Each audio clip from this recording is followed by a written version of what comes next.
आप सबको हमारा जय जिनेन्द्र। सब सुख साता में हो ना। पर्वाधिराज पर्युषण महापर्व के दिनों में आराधना, साधना, तप, त्याग इत्यादि करने के पश्चात पूर्ण विश्राम के बाद अब आज का स्वाध्याय शुरू हो रहा है। आप सब साता में ना। शुरू करते हैं मंगलाचरण से। अहो श्री सतपुरुष के वचनामृतम्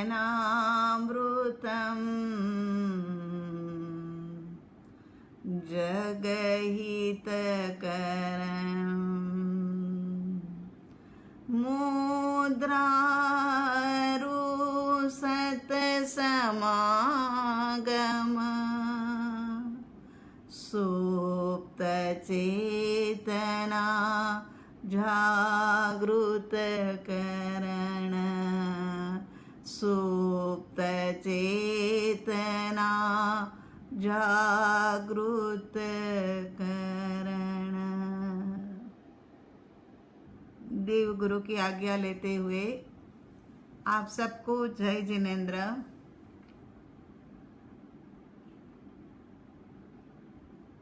पर्वाधिराज पर्युषण महापर्व के दिनों में हमारा सत्संग चलता रहा। परम कृपालु देव रचित सद्गुरु भक्ति रहस्य हे प्रभु उसी का विवेचन परमात्मा के साथ, सद्गुरु भगवंत के साथ, एक भक्त की, एक शिष्य की बातचीत का सिलसिला, यही सद्गुरु भक्ति रहस्य। एक बार 2 मिनट के लिए आगे का जो स्वाध्याय हमने पीछे पर्युषणों में कराया था उसे रिकैप कर लेते हैं। तो ये हे प्रभु के अंदर भक्त परमात्मा के साथ बातचीत करते हुए कहता है, अपने दोषों का ही वर्णन करता है कि मेरे भीतर में कितने दोष भरे हुए हैं। मैं तो दोष अनंत का प्रभु, मैं आपको कहने तो बैठा हूँ, लेकिन मैं कहाँ से शुरू करूँ यही मेरी समझ में नहीं आता है कि मुझे कहाँ से और क्या क्या कहना चाहिए।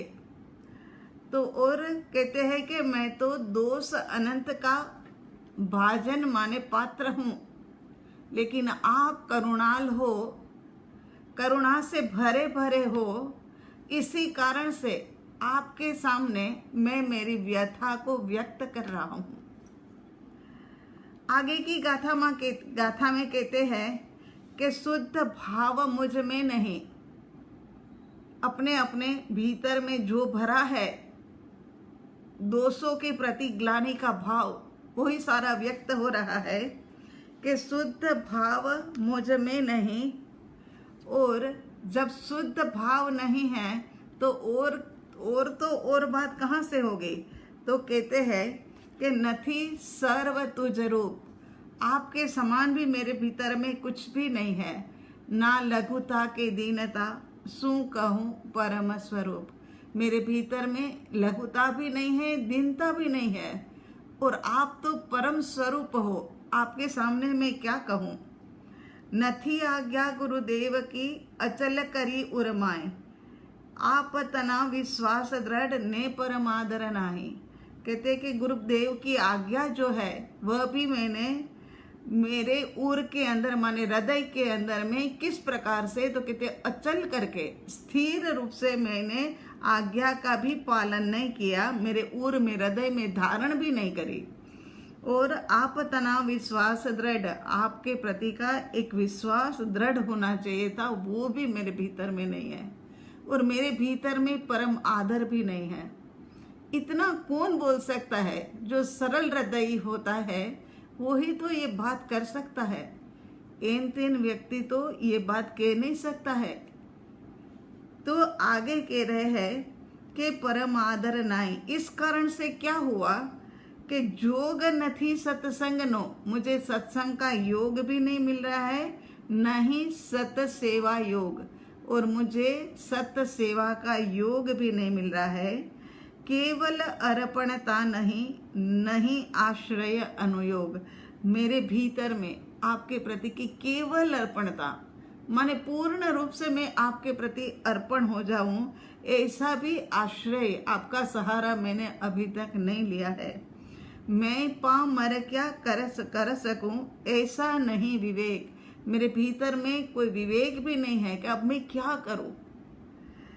चरण शरण धीरज नहीं, मरण सुधि की छेक, मरण तक की मेरे भीतर में धीरज भी नहीं है। ऐसी धैर्यता जो चाहिए कि मृत्यु तक मेरे भीतर में धैर्यता बनी रहे कि परमात्मा मेरे पास है, मेरे भीतर के दोष मुझे पता है और ये सारे के सारे दोष सच में ही एक बार निकलेंगे, ऐसी मरण तक की मुझे धीरज भी नहीं है। आगे कहते हैं कि अचिंत्य तुझ महात्म्य नो नथी प्रफुल्लित भाव, अंसन एके स्नेह नो नमले परम प्रभाव। मुझे परमात्मन में कैसा पामर हूँ, मैं कैसा प्राणी हूँ कि मुझे आपके प्रति की जो एक अचिंत्य, माने जो चिंतन में नहीं ले सके, ऐसी महिमा आनी चाहिए थी, वो भी मेरे भीतर में नहीं आती। और वो भीतर में नहीं आने के कारण से परमात्मन मेरे भीतर में एक प्रफुल्लित भाव भी नहीं है, आनंद उल्लास मस्ती कुमारी जो अपने भीतर में होनी चाहिए ना, वह भी नहीं है। और अंसन एक स्नेह नो नमले परम प्रभाव, प्रभु मुझे आपके प्रति का एक अंश मात्र भी स्नेह नहीं है और परम प्रभाव भी मेरे जीवन के अंदर में आपका नहीं है। कि ना, बहुत ही मुश्किल है ये, लेकिन ये परम कृपालु देव की सरलता है। उनके भीतर में जो भरा था वो 2 घंटे के अंदर में 4 काव्य के अंदर में लिख दिया।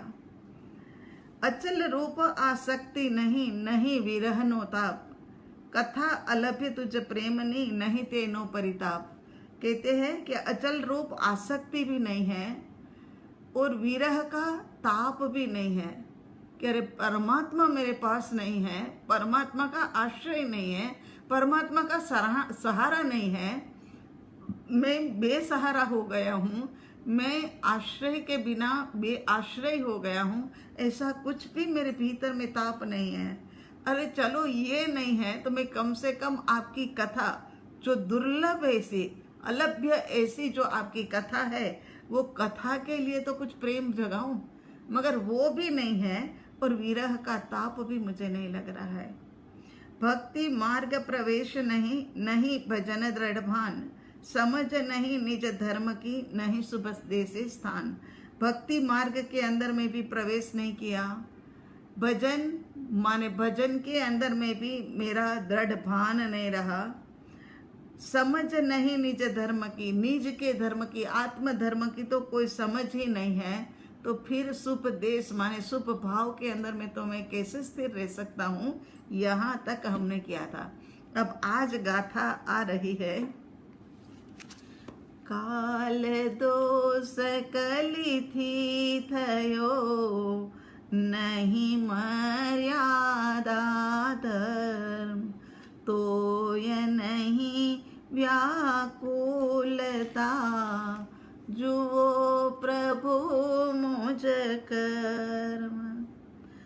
हिंदी में बोल लेते हैं। अब तो आपके पास महाविद्य क्षेत्रम की वेबसाइट के ऊपर हमने डाल दिया है, तो आप लोग सब साथ साथ में मतलब देख भी सकते हो। काल दोष कली थी थयो, नहीं मर्यादा धर्म, तो भी नहीं व्याकुलता, कैसा प्रभु मुझ कर्म। अब सबसे पहले तो 8वें के साथ में क्या लिंक है, ये पूरे के पूरे 20 दोहे जो है ना वो लिंक के साथ में ही है। एक का दूसरे के साथ, दूसरे का तीसरे के साथ, ऐसे हर गाथाएं लिंक में दी है। ऐसा नहीं कि जो याद आया बैठे थे, जो याद आया वो घसीट दिया। एक के बाद एक दूसरे के साथ कनेक्शन रखती है। तो लिंक देख लेते हैं। सबसे पहले भक्ति मार्ग में प्रवेश नहीं, 8वीं गाथा के अंदर में है ना कि भक्ति मार्ग में प्रवेश नहीं, भजन में दृढ़ता नहीं, स्वधर्म की समझ नहीं, क्योंकि ये पंचम काल रूपी दोष जो है ना वो लगा हुआ है। काल दोष कलित है ना। तो स्वधर्म, तो क्या कारण क्या बना है कि पंचम काल रूपी जो दोष वर्तमान में चल रहा है ना, ऐसे काल में अशुभ भाव में ही ज्यादा रहना होता है, शुभ भाव थोड़ा रह गया है। ये काल का प्रभाव, भटकाने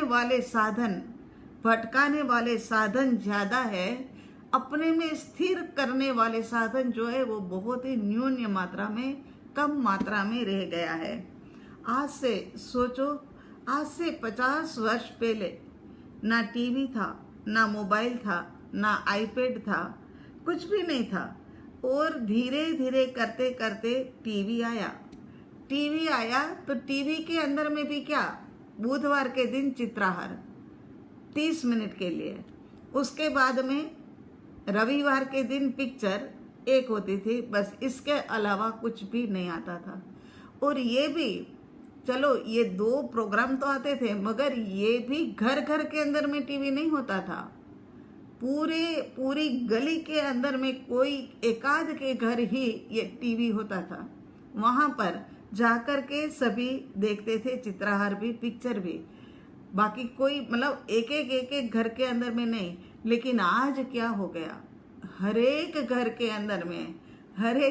अंदर में ना कहे, लेकिन ये कहे कि सबके कमरे के अंदर में टीवी, और टीवी के अंदर में करीब करीब 200 चैनल, और 200 चैनल के अंदर में भी 24 घंटे ये खुला। जब भी आपको चालू करना है आप चालू करो और उसी के अंदर में आना शुरू हो जाता है। ऐसा काल आ गया है। और उसके अपनी दृष्टि के अनुसार उसी के अंदर में से 24 घंटे में जब भी देखना है तब देख सके, ऐसा ये कलयुग का प्रभाव है। आगे देखो, आज से 50 साल पहले टेलीफोन के नाम पर एक ही डिब्बा काले रंग का, एक घर में तो क्या, पूरी की पूरी गली में कई घरों के अंदर में एकाध ही काले रंग का डिब्बा होता था। कभी कभार कोई खबर देनी हो तो उसके घर जाकर के पैसे लेकर के फोन से बात की जाती थी। और आज हर घर में फोन तो ठीक, हर व्यक्ति के पास भी ठीक, लेकिन एक के पास 2-2, 3-3 मोबाइल फोन होता है। ये क्या है? ये कलयुग का प्रभाव है। और मोबाइल के अंदर में भी केवल फोन की आवाजाही नहीं, मोबाइल के अंदर तो पूरा का पूरा संसार भरा पड़ा हो, इस प्रकार का कलयुग का प्रभाव। ये काल दोष कलिथी थयो, ये कलयुग का प्रभाव है। इसके बाद देखो तो रेस्टोरेंट भी 50 साल पहले एकाध होती थी। हमें याद है कि हम जहाँ रहते थे वहाँ पर एकाध होटल थी, नवजीवन करके।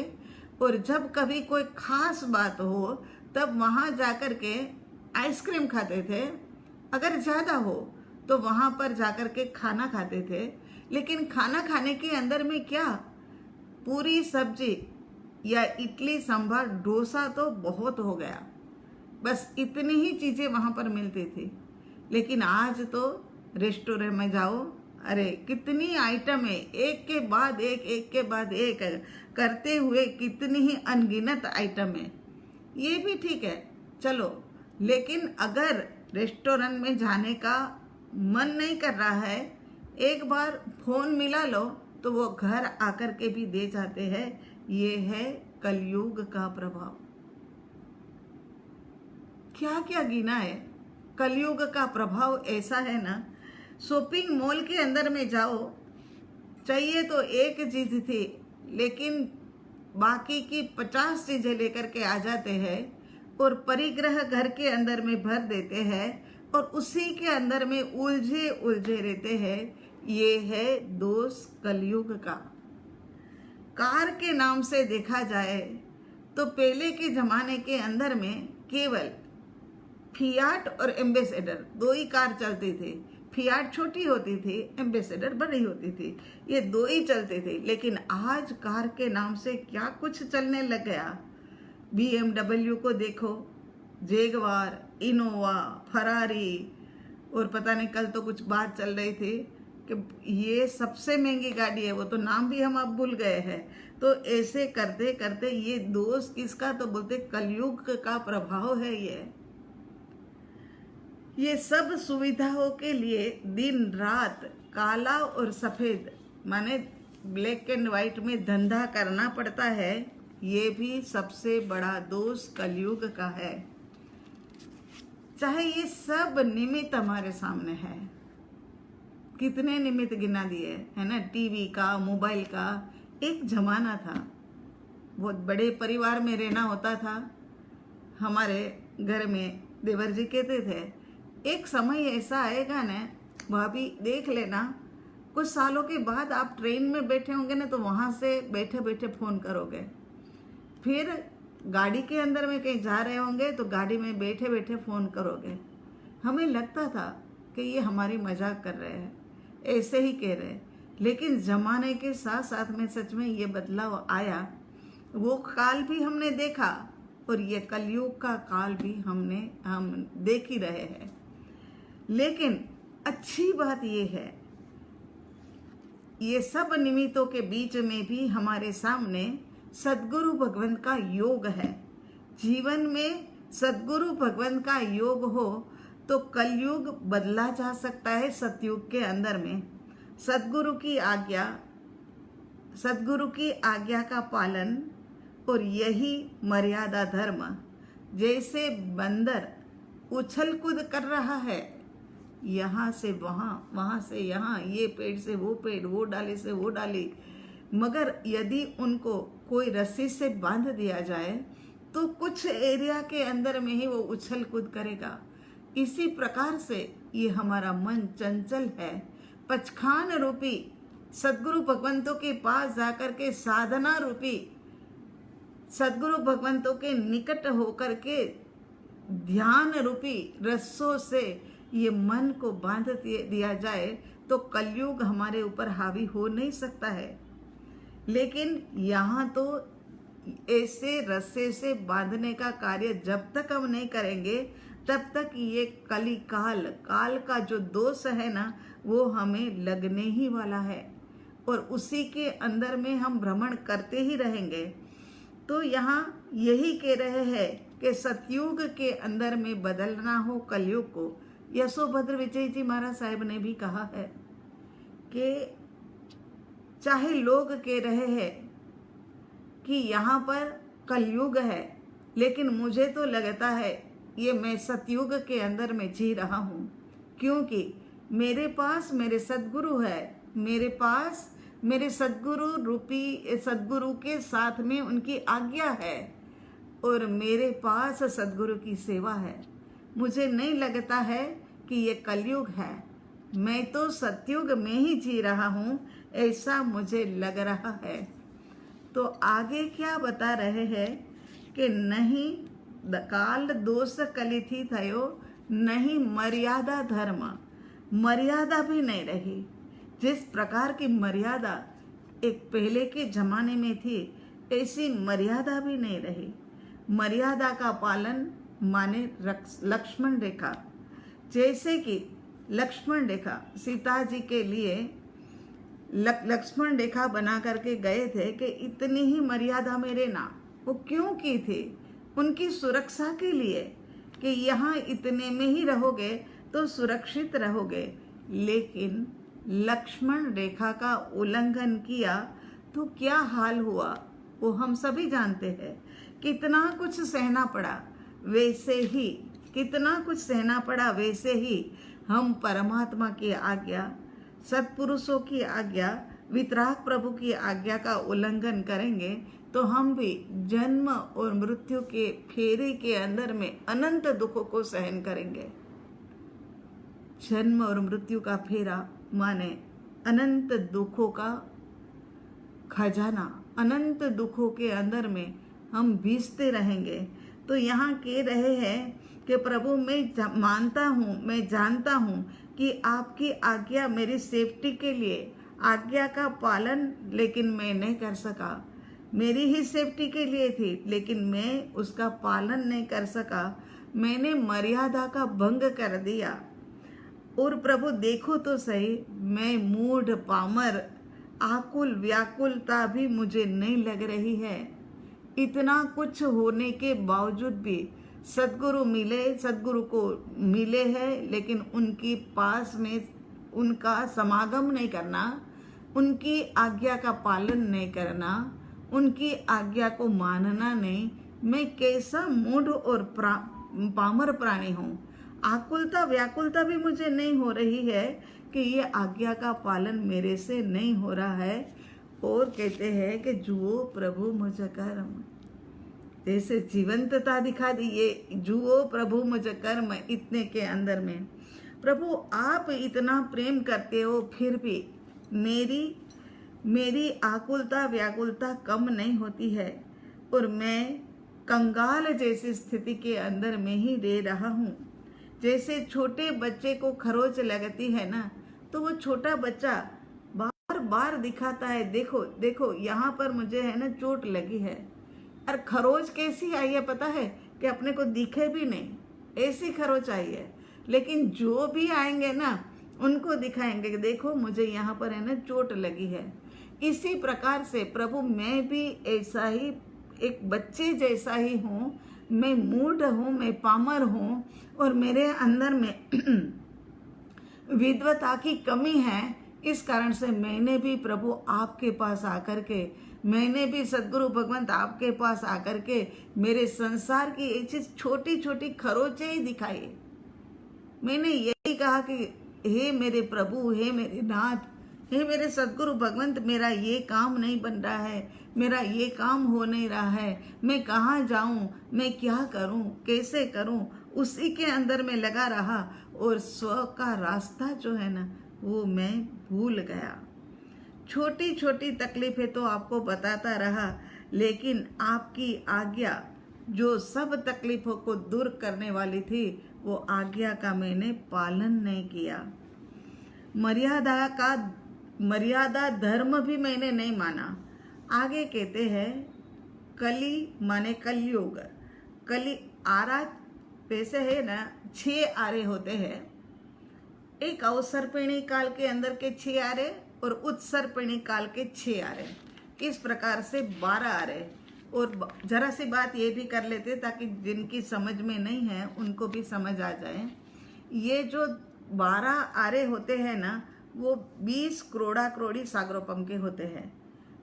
उत्सर्पिणी माने चढ़ता काल, अवसर्पिणी माने उतरता काल। इस समय उतरता काल चल रहा है। उतरता काल जो चल रहा है ना उसका 5वां आरा, 6 आरे में से 5वां आरा चल रहा है। उसमें पहला आरा जो होता है ना वो 4 करोड़ा करोड़ी सागरोपम का होता है। दूसरा होता है वो 3 करोड़ा करोड़ी सागरोपम का। तीसरा होता है वो 2 करोड़ा करोड़ी सागरोपम का। चौथा होता है वो 1 करोड़ा करोड़ी सागरोपम का। और 5वां जो होता है वो 21,000 का। छठा जो होता है वो भी 21,000 का। ये 21,000 वाला जो 5वां आरा जो है ना वो इस वक्त हमारा चल रहा है। तो यहाँ ये आरे के लिए इतना समझ में आ जाए इसी कारण से। तो हे प्रभु, हे नाथ, एक तो कलयुग और मेरे में दोष, अब मैं कैसे बचूं? एक ही उपाय है, मर्यादा धर्म, और वो ही हमें बचाएगा। सद्गुरु भगवान की आज्ञा का सहारा। स्कूटर के ऊपर में जाने वाले हेलमेट पहन करके जाते हैं, ये क्यों? क्योंकि उनकी सेफ्टी के लिए। तो यहाँ पर भी सद्गुरु भगवान की आज्ञा रूपी हेलमेट, सद्गुरु भगवान की सेवा रूपी, उनके संघ की सेवा, ये सब कुछ हमें क्यों करना है? हमारी सेफ्टी के लिए करना है, औरों के लिए नहीं करना। हमने हमारी सेफ्टी के लिए करना है कि हम पापों से बच जाए, वहाँ सिर फुटते फुटते बच जाए, इसीलिए हेलमेट पहना गया। और यहाँ पर क्यों पहना गया? क्यों? मतलब उनकी आज्ञा का पालन, कि हम पापों से बच जाए। जैसे पकड़म पकड़ाई बच्चे लोग खेलते हैं ना, है ना, तो कुछ मर्यादा रखते हैं कि चलो ये 3 कमरों की मर्यादा है, इतने के अंदर में ही छुपना है, ज़्यादा के अंदर में छुपना नहीं है, ऐसी मर्यादा करते हैं। इसी प्रकार से हे प्रभु, हमें भी मर्यादा करनी चाहिए थी, लेकिन हमने मर्यादा नहीं की। और कलयुग में अशुभ निमित्त ज़्यादा बीमारी है, डायबिटीज़ है, तो भी मिठाई की मर्यादा करनी पड़ेगी, ये तो हम जानते हैं। खांसी है तो दही को बंद करना पड़ेगा, ये हम जानते हैं। लेकिन यहाँ पर ये नहीं जानते हैं कि भव भ्रमण के चक्कर में से निकलना है। यदि हमें अनंत दुखों से अनंत सुख के अंदर में विराजमान होना है, तो हमें सद्गुरु भगवान की आज्ञा का पालन करना होगा। कलयुग का ऐसा वर्णन ऋषभदेव स्वामी ने अपनी देशना में दिया। सब बातें उसके अंदर में विस्तृत वर्णन तो दिया हुआ है, लेकिन उन्होंने बताया कि वो काल कैसा होगा।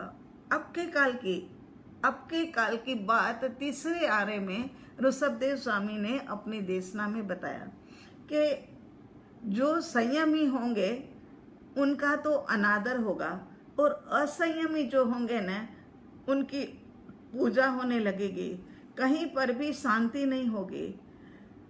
परम कृपालु देव का 384 नंबर का पत्रांक जो है, उसके अंदर में भी लिखा है, शब्द आदि 5 इंद्रिय के विषय की प्राप्ति की इच्छा जिनके चित्त में है, वो अत्यंत व्याकुल रहता है। तो कहते हैं कि ये जो पंचम काल होगा ना, उसके अंदर में ऐसा ही होगा।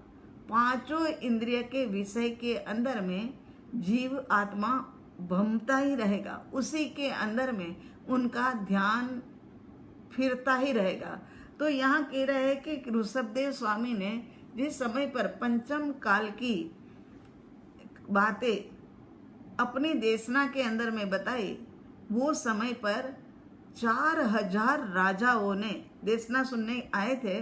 वो 4000 राजाओं ने, हाँ, बाकी उनकी प्रजा तो अलग है, राजाओं ने वही के वही समय पर दीक्षा ले ली कि भाई ऐसे काल के अंदर में हमें जन्म नहीं लेना है। और हम देखो मस्ती से जिए जा रहे हैं, हमें कोई खेद नहीं है। कलिकाल का दोष लग रहा है, लगाते जा रहे हैं, कोई चीज की कमी नहीं रख रहे हम देह को पालन पोषण करने के अंदर में। लेकिन देह का पालन पोषण करते करते आत्मा के ऊपर कितनी मलिनता बढ़ती है। तो 4000 राजाओं ने वही समय पर ये देशना सुन करके उन्होंने दीक्षा अंगीकार कर दी।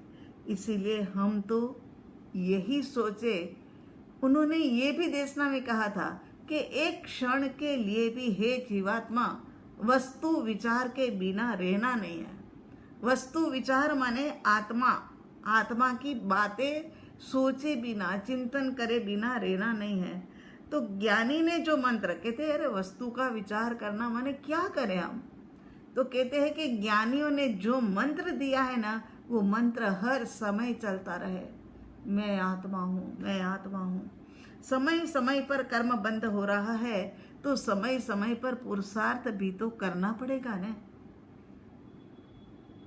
जो समय समय पर रज मेल मिट्टी आ रही है, तो समय समय पर उसे निकाल के झाड़ू भी तो मारनी पड़ेगी ना।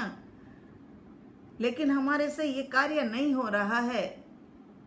यही तो सबसे बड़ी दुख की बात है कि कलयुग में तो आए हैं, लेकिन फिर भी यशो विजय जी महाराज साहब जैसे कहते हैं ना कि भाई मेरे लिए तो ये सतयुग है, अब आप कहो आपके लिए और हमारे लिए कलयुग है कि सतयुग है।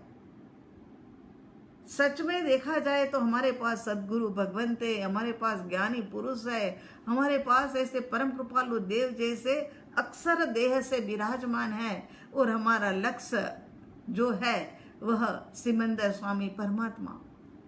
सब कुछ हमारे पास है, फिर भी पंचम काल के अंदर में ऐसे जाए जा रहे हैं, ऐसे फंसे जा रहे हैं जैसे होड़ लगी है, रेस लगी होने इस प्रकार से भागे जा रहा है।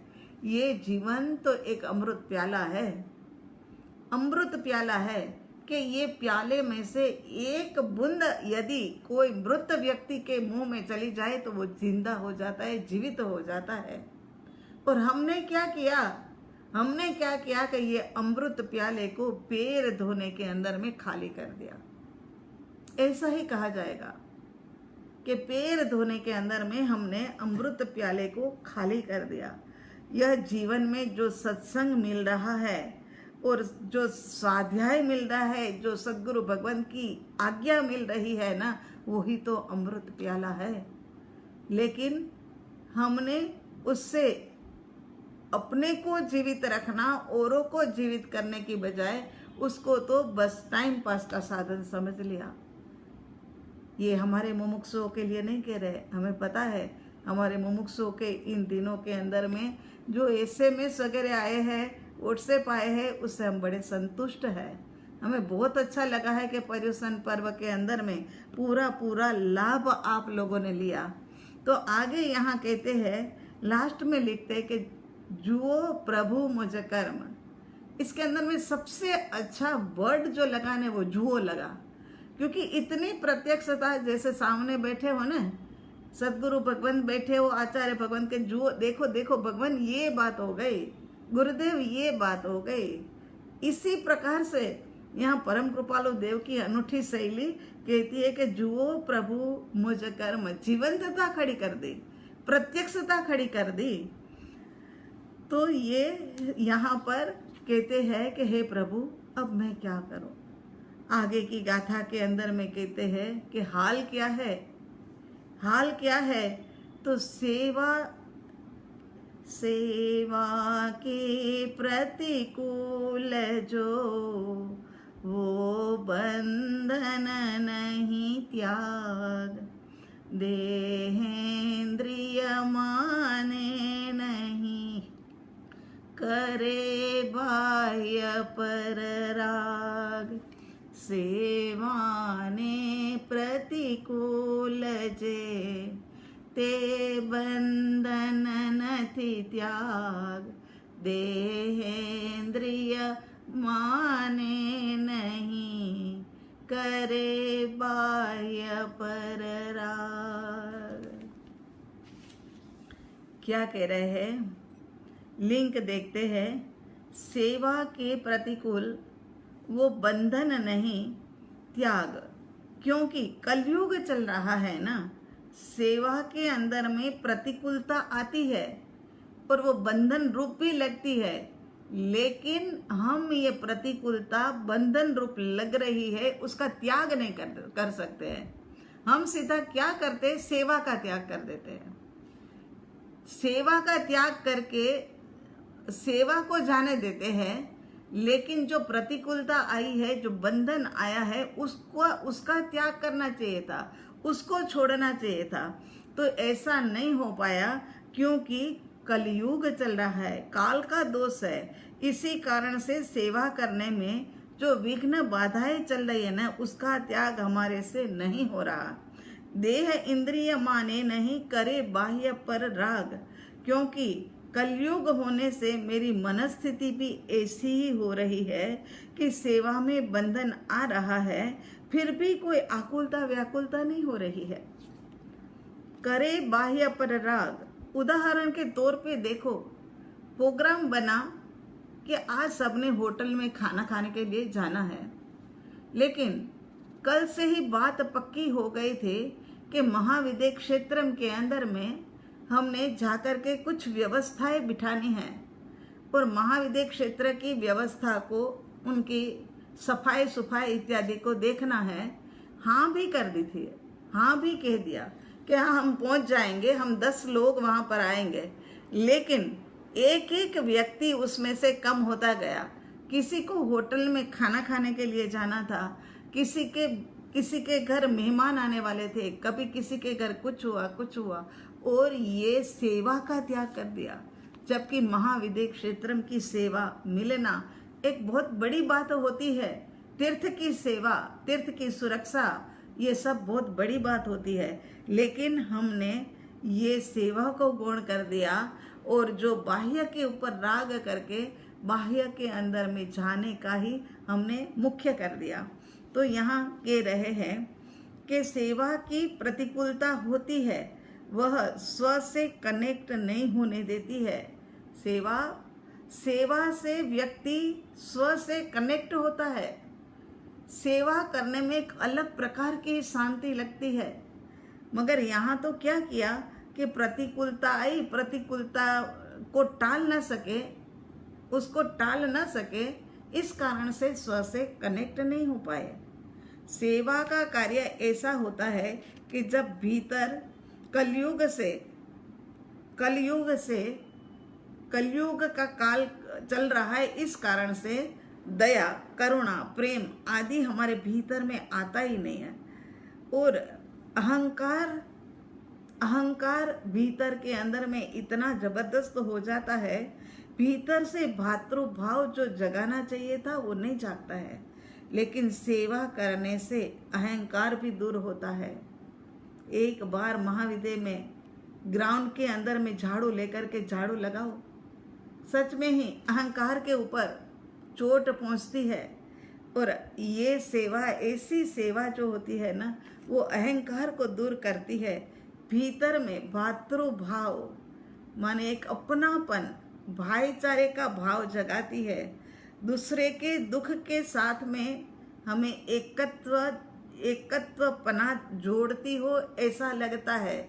जैसे कोई बीमार है, उनकी सेवा करे तो ऐसा लगता है कि उनका दुख जो है ना वो अपना दुख हो गया। ये तो कई बार महसूस किया है। तो ऐसे एकत्व जोड़ती है। सेवा में जागृति भी चाहिए, ये सब कुछ चाहिए।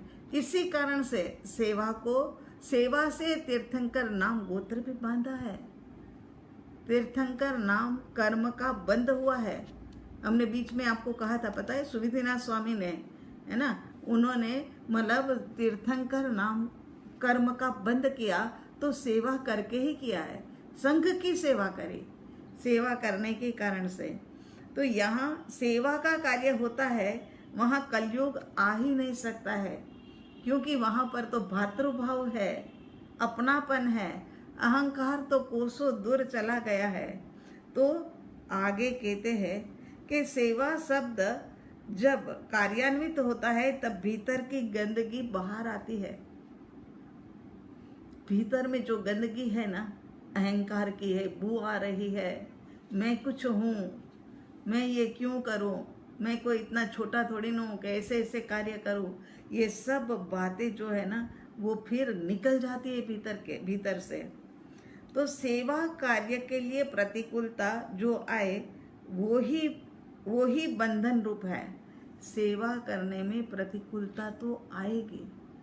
जहाँ सेवा करने का काम नाम लिया, वहाँ पर कुछ न कुछ प्रतिकूलताएं आएगी।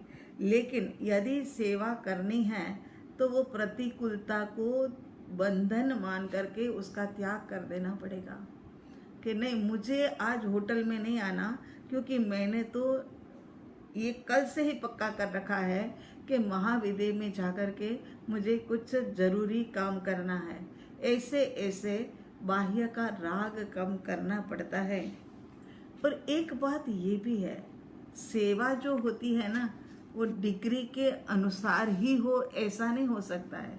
कोई ऐसा कहे कि महाविद्य में सेवा तो मुझे करनी है, लेकिन मैंने तो घर के अंदर में एक ग्लास भर करके पानी भी नहीं लिया, या मैंने पानी पी करके ग्लास कभी धो करके भी नहीं रखा है, तो मैं अब बर्तन मांजने की सेवा कैसे कर सकता हूँ?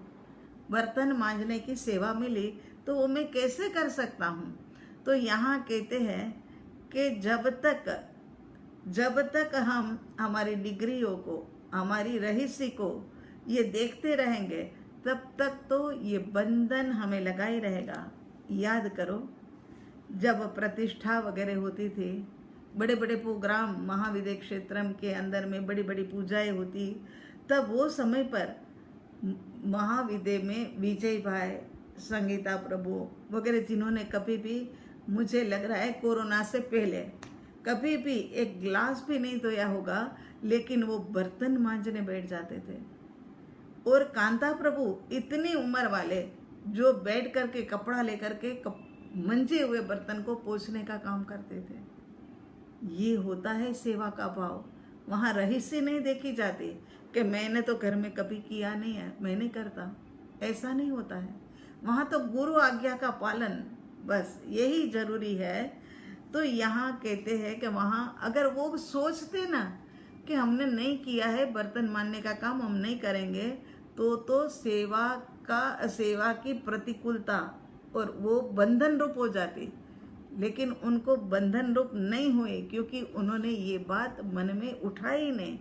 ये तीर्थ की सेवा, बस यही मुझे करनी है, ऐसा भाव उनके भीतर रहा।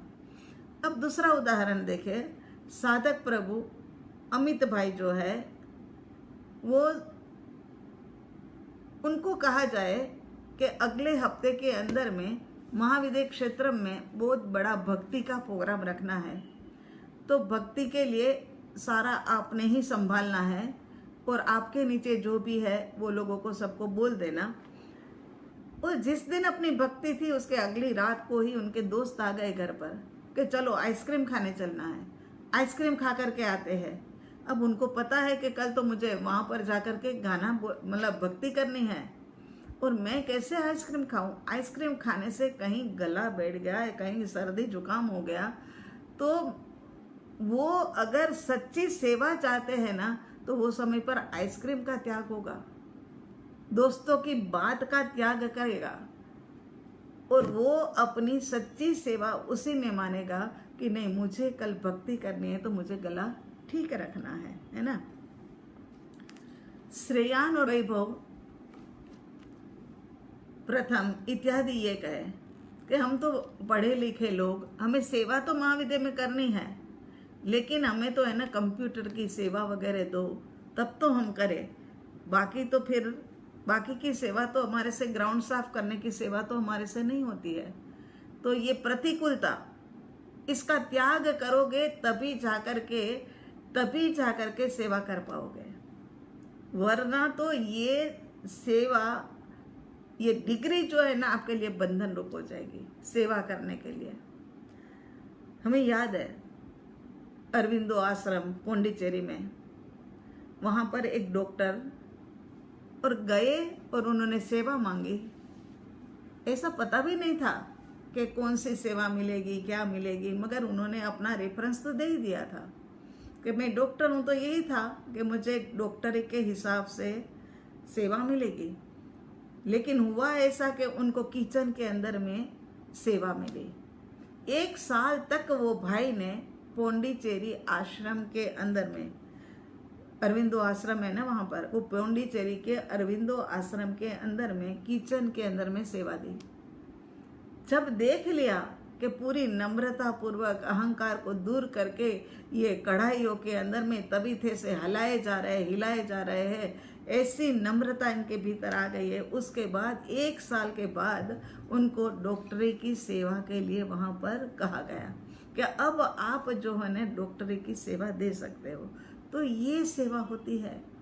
अगर हम ये सोचे कि नहीं, ये सेवा हम नहीं कर सकते, ये सेवा हमारे से नहीं होती है, तो फिर सेवा का लाभ भी नहीं मिलेगा। सेवा से भीतर की गंदगी जो निकलनी है वो भी नहीं निकलेगी। सेवा से जो नम्रता, विनय, विवेक आना है वो भी नहीं आएगा। एक तो कलिकाल के अंदर हम जी रहे हैं, कलयुग का दोष तो है ही है, और उसके ऊपर फिर यदि ऐसी मान्यताओं को लेकर के बैठेंगे तो फिर बहुत ही मुश्किल है। एक तो सत्पुरुष का मिलना मुश्किल, उस मिल जाने के बाद उनकी आज्ञा का पालन करना मुश्किल, क्योंकि समर्पित नहीं है, समर्पित होना मुश्किल। जहाँ समर्पण है वहाँ तो हर प्रकार की सेवा सद्गुरु से ही कनेक्ट करती है। याद रखना, यदि भोजनशाला के अंदर में 4 दिन के अंदर कोई चला गया है भोजन बनाने वाला, तो भोजन करोगे तो भोजन बनाओगे तो ये भोजन भी आपको सदगुरु के साथ ही कनेक्ट करेगी। वो समय पर ये कहा जाए कि नहीं ये सेवा तो हमारी नहीं है, तो फिर 4 दिन का उपवास ही हो जाएगा। गया है तो फिर वो जरूरी काम से गया है तो उसके पीछे करना तो पड़ेगा ही ना। तो यहाँ कह रहे हैं कि ये सेवाएं जो है ना वो सदगुरु के साथ ही कनेक्ट करती है। सेवा करने जाए तब ये बंधन तो आएगा ही आएगा, लेकिन बंधन का त्याग करना है, ये कला हमें आनी चाहिए। तो यहाँ परम कृपालु देव कहते हैं कि हे मेरे प्रभु, हे मेरे नाथ, मेरे पास तो ये कला भी नहीं है कि मैं ये कला जानता हूँ तो मैं ये सेवा में बंधन रूप जो बाधाएं आ रही है उसका त्याग करूँ और सेवा कर लूँ। ये कला भी मेरे पास नहीं है। आगे जा कर के 12वीं गाथा के अंदर में कहते हैं, 11वीं गाथा, तुझ वियोग स्फुरतो નથી, वचन नयन यमनाय, नहीं उदासन भक्त थी, तेम गृहादिक माय। तुझ वियोग स्फुरता नहीं, वचन नयन यमनाय, नहीं उदासन भक्त से, त्यों ही गृहादिक से। अब क्या कह रहे हैं? परमात्मा के साथ में वार्तालाप चल रहा है। जैसे जैसे वार्तालाप आगे बढ़ता है वैसे वैसे परमात्मा की निकटता, अति निकटता महसूस हो रही है। ये जब आपको नियम दिया है कि दिन में एक बार बड़ी शांति से बैठ करके ये 20 दोहे बोलने हैं, और ऐसी शांति से बोलने हैं, धैर्यता से, मीठी आवाज के अंदर में, कि अपने भीतर में प्रसन्नता भर जाए। मेरी तरह नहीं, मैं तो है ना चलते फिरते खाना बनाते बनाते मेरा तो चलता ही रहता है, लेकिन आपको तो एक स्थान पे बैठ करके ये वाली सब गाथाएं बोलनी है, तब आपको लगेगा कि सच में परमात्मा मेरे निकट है और परमात्मा को मैं ये सब बातें कह रहा हूँ। तो यहाँ रबिया कहती है परमात्मा को कि हे प्रभु, हे मेरे नाथ, मैं प्रार्थना कर रही हूँ। ये प्रार्थना यदि मैं नरक के भय से कर रही हूँ तो आप मुझे अवश्य नरक के अंदर में भेजना। हे प्रभु, यदि ये प्रार्थना, ये सेवा, ये सब कुछ मैं कर रही हूँ वो स्वर्ग के लोभ के लिए कर रही हूँ, तो मुझे स्वर्ग में कदापि मत भेजना। लेकिन बस मेरी ये प्रार्थना है कि प्रभु, मेरी ये प्रार्थना तुझे पाने के लिए हो, मेरी ये प्रार्थना तुझे पाने के लिए हो, तो तू अवश्य मुझे मिलना। ना स्वर्ग ना नरक का भय हो उसलिए करना नहीं, बस केवल तू ही तू मुझे जरूर मिलना। अगर मेरे भीतर में ऐसी भावना से मैं प्रार्थना, सेवा इत्यादि कर रहा हूं तो सत्संग में होता हूं तब तो ठीक, लेकिन मुझे तेरा वियोग लगता नहीं। सत्संग में होता हूं तब तो मुझे तेरा वियोग लगता नहीं। अरे होना तो ऐसा चाहिए था कि तेरी उपस्थिति में भी मुझे वियोग लगे। कुछ गलत बोल गए क्या? नहीं, बिल्कुल गलत नहीं बोले हैं कि हे सदगुरु भगवान, तेरी उपस्थिति के अंदर में भी मुझे वियोग लगे, ऐसा होना चाहिए था। 10 सेकंड के लिए चिंतन करो क्यों कहा गया ये वाक्य, क्यों यहाँ ये कहा गया कि तुझ वियोग स्फुरतो नथी। सत्संग में होता हूँ तब तो ठीक, लेकिन सत्संग में नहीं होता हूँ तब नहीं लगता, ये नहीं। जब सत्संग में होता हूँ तब भी तेरा वियोग मुझे सालता है। और फिर हमें कैसे लगेगा? मगर वो बात कर रहे हैं दशा की, वो समय पर मुझे है ना तेरी दशा का वियोग लगना चाहिए। मुझे ऐसा होना चाहिए कि तेरे जैसी दशा मेरी नहीं है, दशा का वियोग। और प्रत्यक्ष में हो वो समय पर तो दशा का वियोग, और परोक्ष के अंदर में सत। तो यहाँ कह रहे हैं कि मुझे प्रत्यक्ष में वियोग लगना चाहिए कि तेरे जैसी दशा मेरी कब आएगी। हे मेरे नाथ, तू जैसा है वैसा मैं कब बनूंगा ये। और जब मैं परोक्ष के अंदर में होता हूँ न, तब तेरे सत्य समागम का वियोग मुझे सालना चाहिए। लेकिन मुझे तो वो भी नहीं लग रहा है। वो 4 प्रकार के भक्त बताए हैं ना, 4 प्रकार के भक्त होते हैं, ABCD कर लो, है ना। ए माने आत्मार्थी भगत होता है, जो रहता तो संसार के अंदर में है, लेकिन उनकी सारी रुचि, उनके सारे कार्य, सब कुछ आत्मार्थ के लिए ही होता है। सारा दिन रचा पचा उसी के अंदर में रहता है। वो ये ए कैटेगरी का भक्त। बी कैटेगरी का भक्त जो होता है ना, उसको संसार में भी रुचि है, और उनके भीतर में वैरागीपना है, इसीलिए वैराग्य के अंदर में भी रुचि है, दोनों के अंदर में रुचि है। और तीसरे नंबर का जो है ना, बी समझ में आ गया है ना, संसार में रुचि है और सत्संग संन्यास में भी रुचि, वैरागी है वो। तीसरा जो है ना, वो चलती का नाम गाड़ी वाला, चलता है। सत्संग था, गए तो भी ठीक, नहीं गए तो भी ठीक, अरे छोड़ो ने, क्या है, गए तो ठीक, नहीं गए तो ठीक, ऐसा चलता है। ये सी कैटेगरी का भक्त।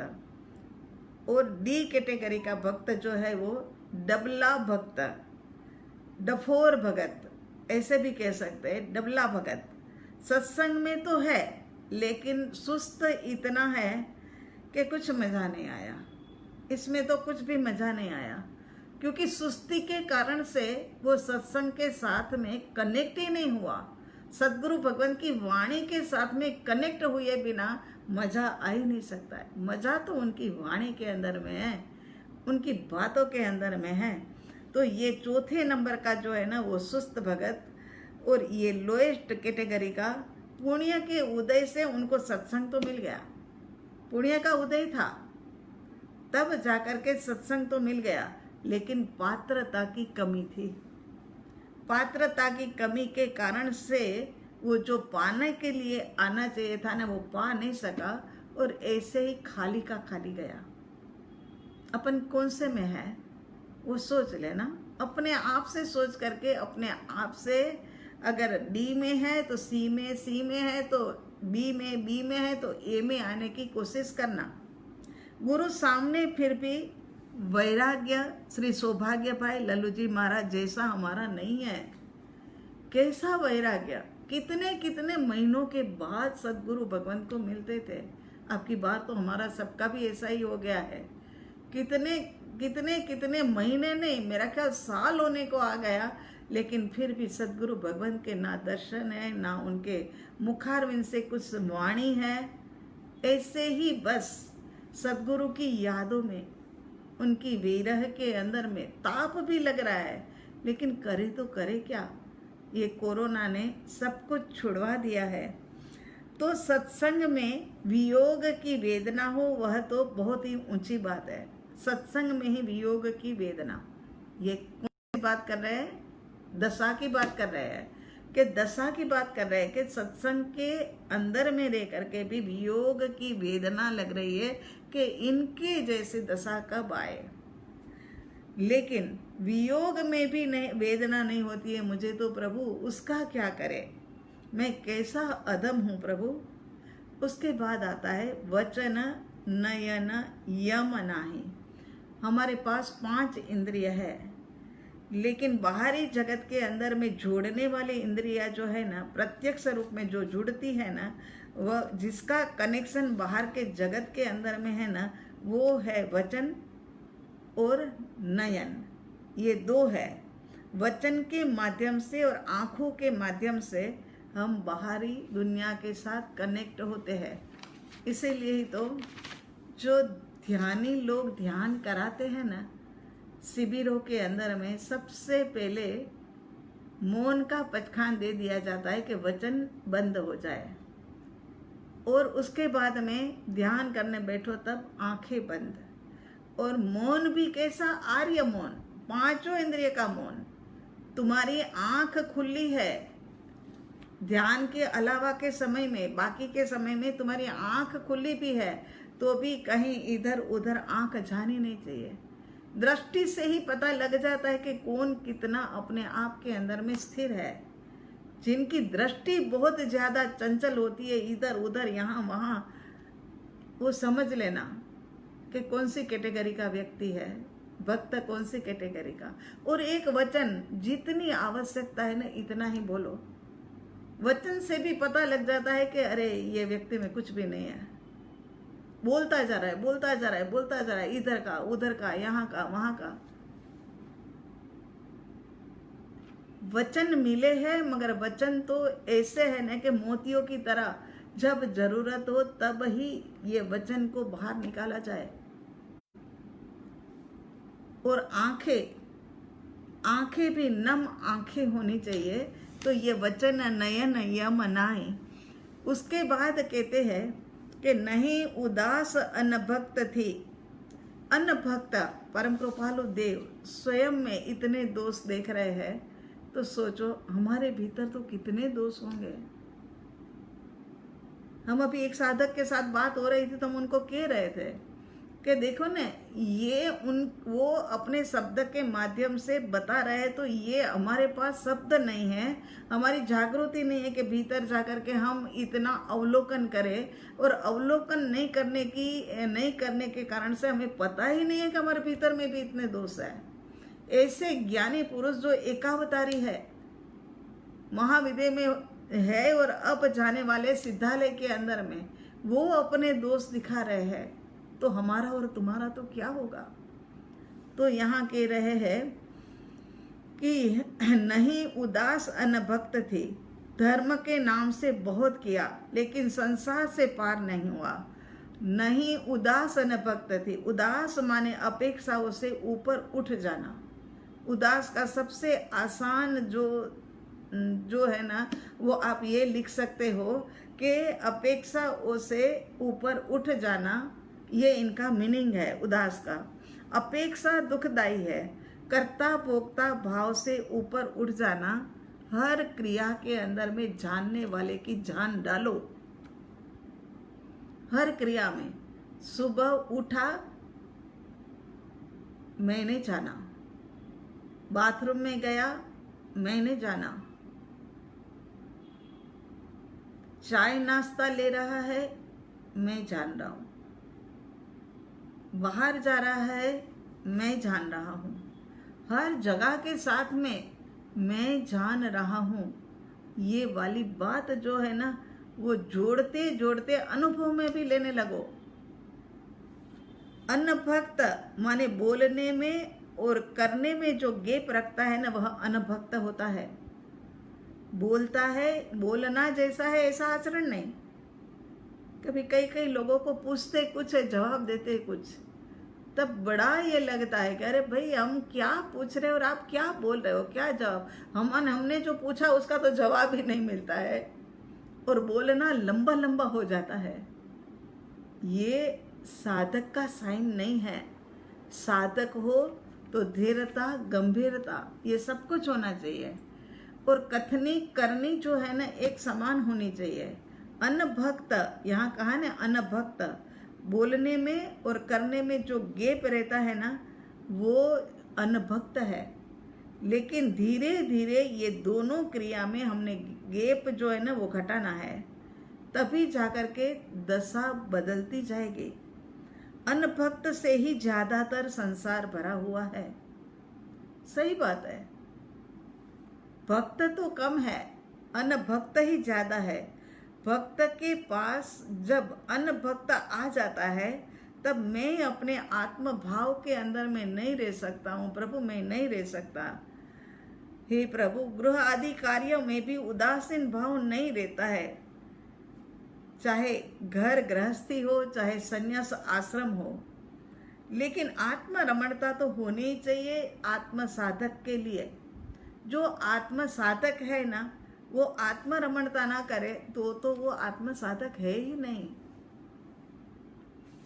यहाँ पर अनभक्त के बारे में गेप जो है, अब ये बोलते बोलते हमें याद आ रहा है कि जब फ्रेया छोटी थी ना, वो समय पर टीवी के अंदर में 2 सीरियल ज़्यादातर देखती थी। एक तो जो आता था सिंचैन करके आता था, और दूसरा जो आता था वो टॉम एंड जेरी।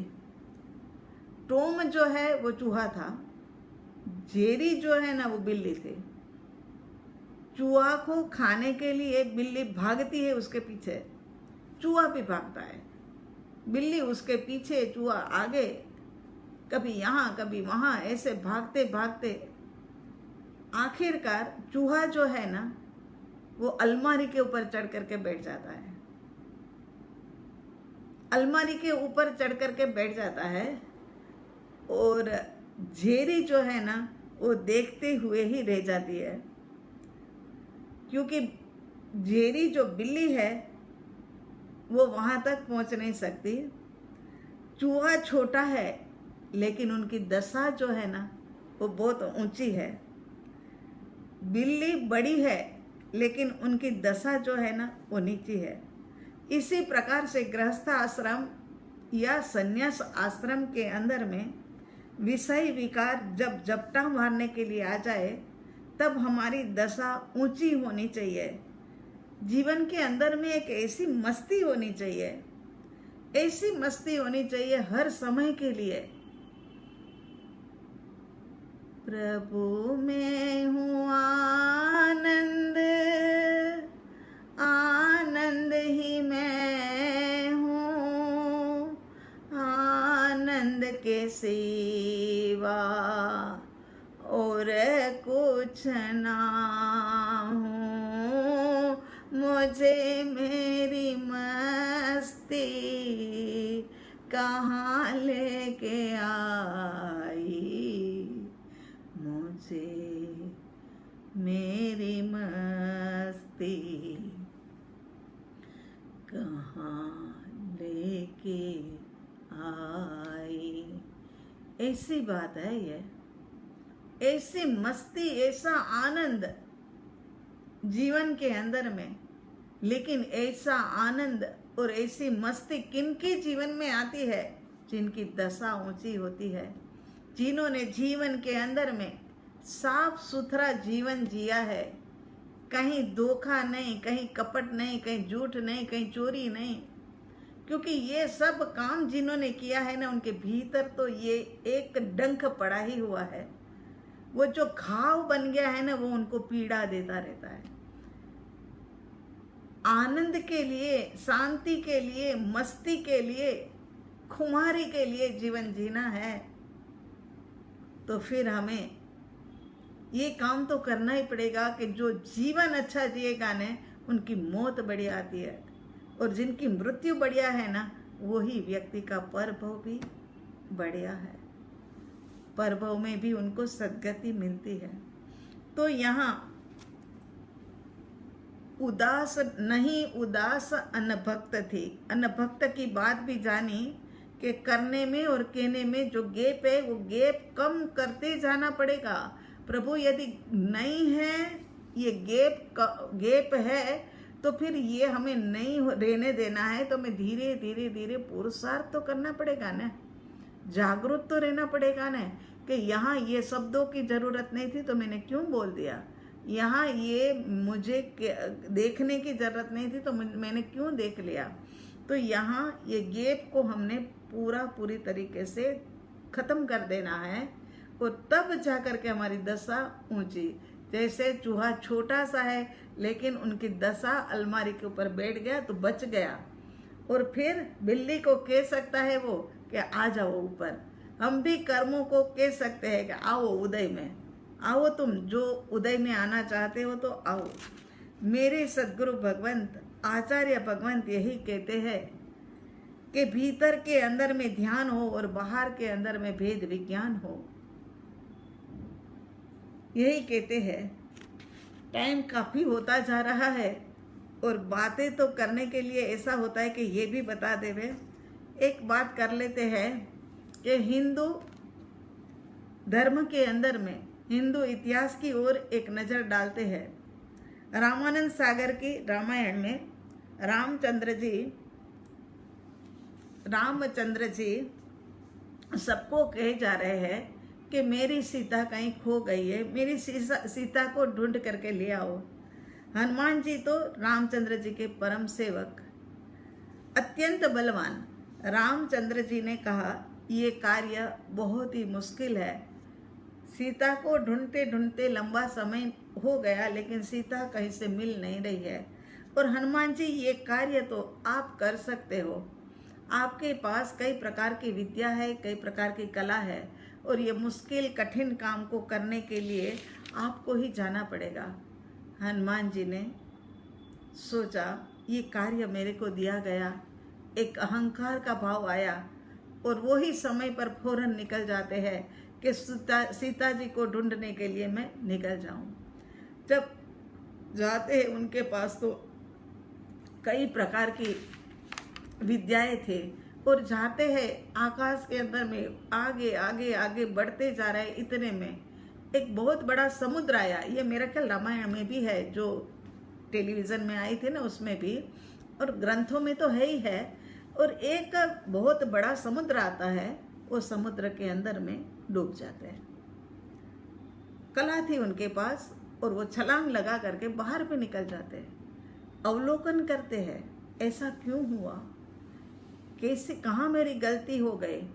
तो गलती ढूंढ निकालते हैं अवलोकन के माध्यम से। हमें भी समय समय पर अवलोकन करने की जरूरत है कि मैं आज अब की बार में जब निकला तब रामचंद्र जी के चरण को छू करके, उनकी आज्ञा लेकर के, उनके आशीर्वाद लेकर के मैं नहीं निकला। मैं अहंकार के मारे तुरंत निकल गया कि मैं सीता को खोज करके आता हूँ। इसी कारण से ये समुद्र के अंदर में मैं डूबा।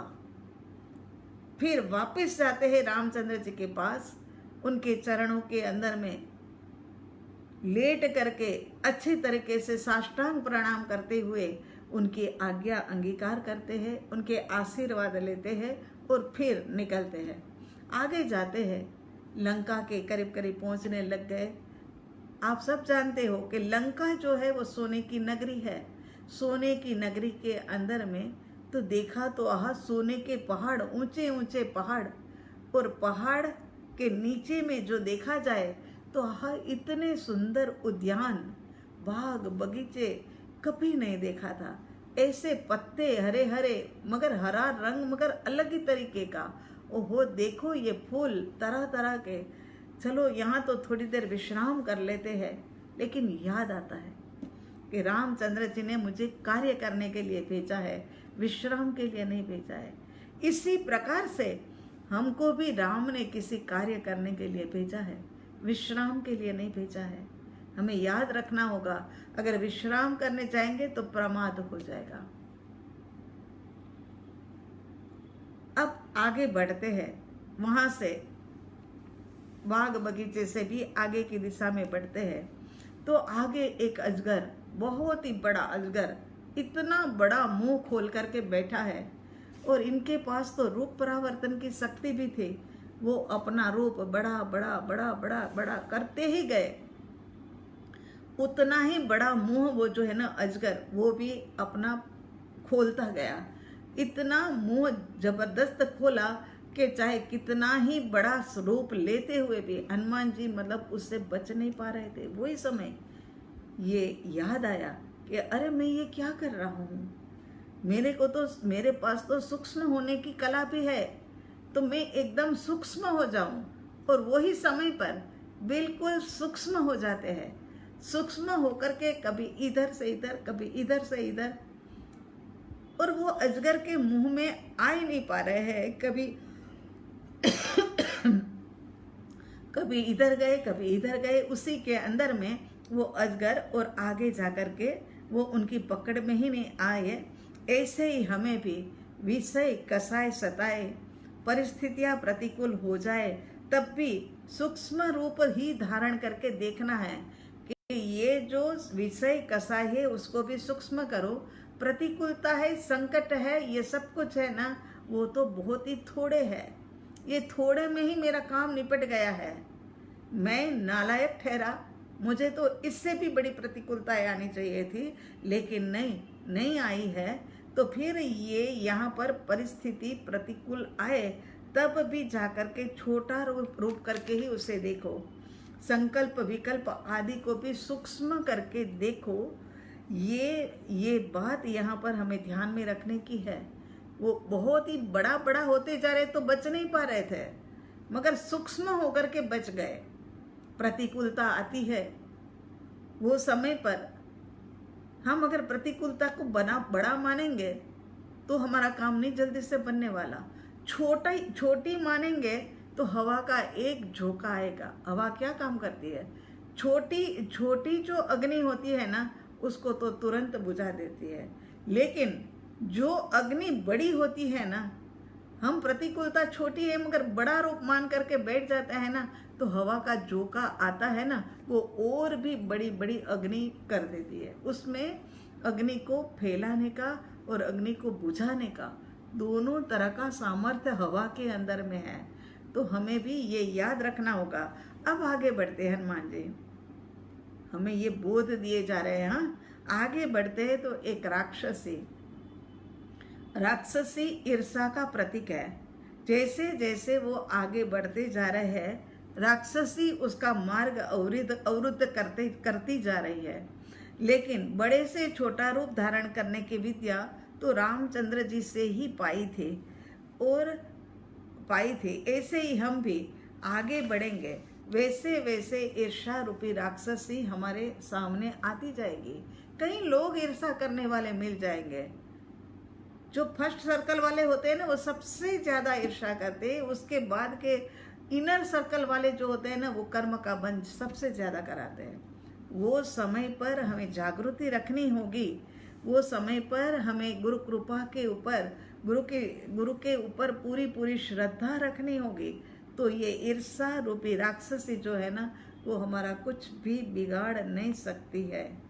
सबसे पहले सत्पुरुष का आशीर्वाद, उसके बाद में सोने का पहाड़ चाहे आए और एकदम सुहावना सा बाग बगीचा आए, तब भी जाकर हमें विश्राम माने प्रमाद नहीं करने का है। कितना ही सुख मिल जाए, लेकिन हमें प्रमाद नहीं करना है।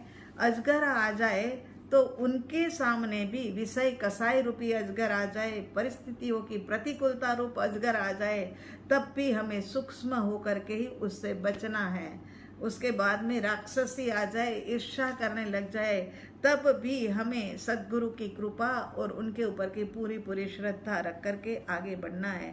जब भक्त भगवान बनने के मार्ग पर चल पड़ा है, तो हर विकृतियों को, विभावों को कंट्रोल करते ही हुए आगे बढ़ा जाएगा। प्रमाद को तिलांजलि देनी पड़ेगी। विषय कसाय प्रतिकूलता संकल्प विकल्प सबको सूक्ष्म करके ही देखना होगा। ईर्षा रूपी राक्षसी मिले तब भी सद्गुरु भगवान के ऊपर पूरी श्रद्धा कि कोई मेरा कुछ भी बिगाड़ नहीं सकता है। यदि ऐसा जीवन जिया जाएगा, तब तो जाकर के क्या है कि हम सफलता की दिशा के अंदर में आगे बढ़ जाएंगे। सोचा था कि आज 12वीं गाथा भी हो जाएगी, लेकिन समय फटाफट भागने लगता है। तो तुझ वियोग स्फुरतो नथी, न वचन नयन यम नाही, नहीं उदास अनभक्त थी, तेम गृहादि कमाए। तेरा वियोग प्रत्यक्ष में भी नहीं लग रहा है, परोक्ष में भी नहीं लग रहा है। तेरी दशा का भी मुझे वियोग नहीं सता रहा है, तेरे समागम का वियोग भी मुझे नहीं सता रहा है। वचन और नयन ये दोनों जो है ना वो संयम में रखना चाहिए था। यम माने संयम, संयम में रखना चाहिए था, वो भी मैंने संयम में नहीं रखा। नहीं उदास अनभक्त थी, अपेक्षाओं से रहित तो होना चाहिए था, मगर वो भी मैं नहीं हुआ। अनभक्त माने कथनी करनी एक करनी चाहिए थी, मगर वो भी बहुत बड़ा गैप रह गया। तो न थी उदास अनभक्त थी, ते गृहादि कमाए। ये चाहे घर के अंदर में रहूं, चाहे मैं संन्यास लेकर के सन्यासी बन करके विहरण करूं, लेकिन मुझे ये सब कुछ होना चाहिए था, लेकिन मुझे नहीं हो रहा है मेरे प्रभु, मुझे नहीं हो रहा है। अब आगे वाले सत्संग के अंदर में अहम भाव से रहित नहीं, एम अनंत प्रकार से 13वीं गाथा और 14वीं, 13 तक तो यही बातें चलती रहेगी। 14वीं के अंदर में फिर क्या है कि थोड़ा यू टर्न होगा 14वीं के गाथा में, कि केवल करुणा मूर्ति हो, दीन बंधु दीननाथ, पापी परम अनाथ जो ग्रहो प्रभु मुझात, उसमें है ना यू टर्न आएगा। अब वो अगली बार ले लेंगे। अब तब तक के लिए विराम और ध्यान साधना 2 मिनट के बाद।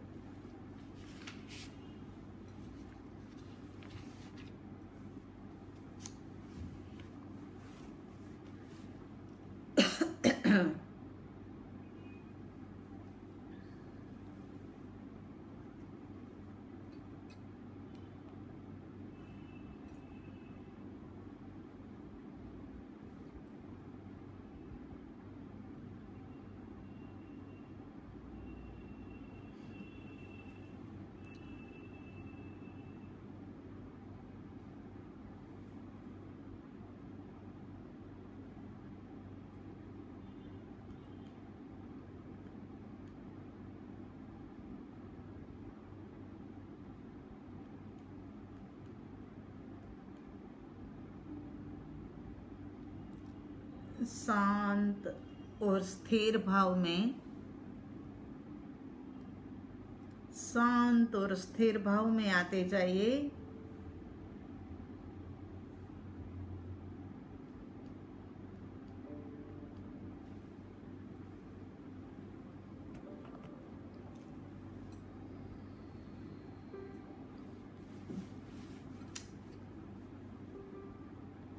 सरल आसन, आंखें बंद, रीढ़ की हड्डी सीधा,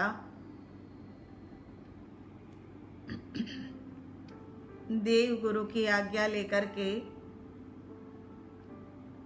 सबसे पहले दृढ़ता पूर्वक का श्रद्धान, मैं आत्मा हूँ, मैं आत्मा ही हूँ।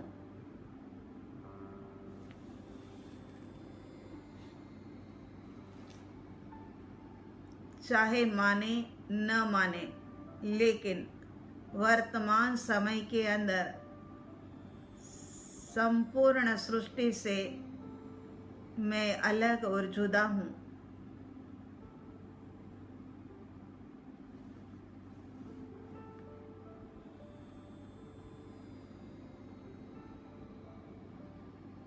मैं आत्मा ही हूँ।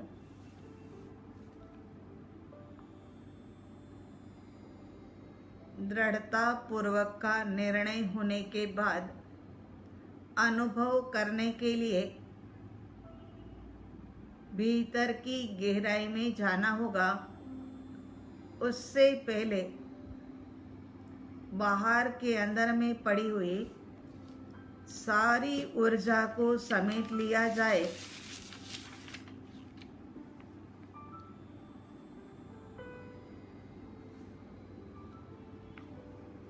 अनादि काल का मिथ्यात्व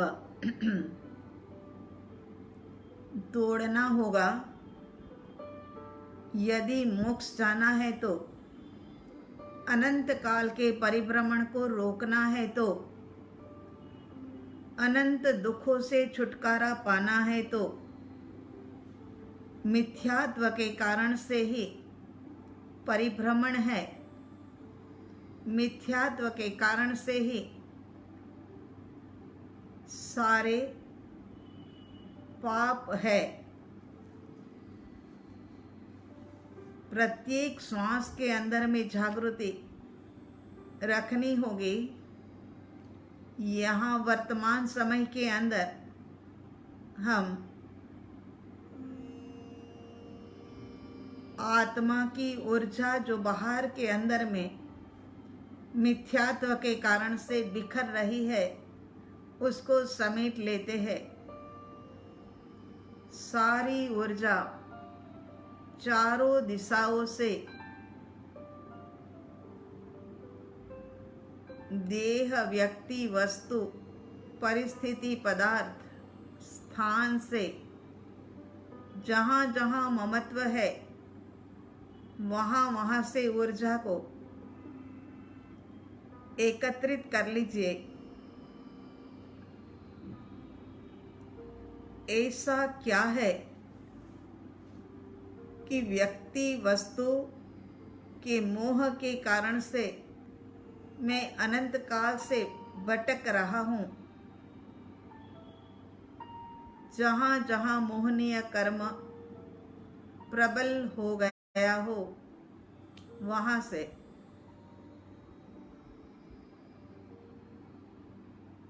ऊर्जा को वापस अपने भीतर में समेटिए समेटिए।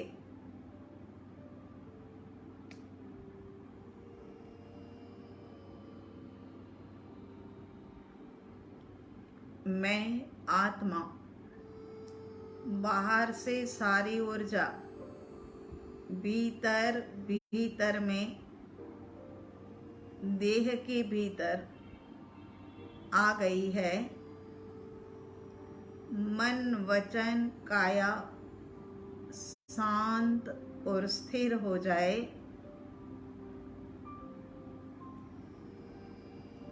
चित्त, बुद्धि, अहंकार, संकल्प, विकल्प, विचार सब शांत शांत शांत हो जाए।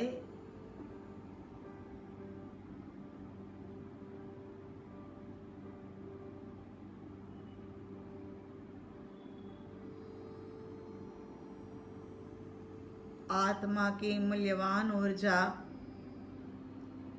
आत्मा के आसपास देह के भीतर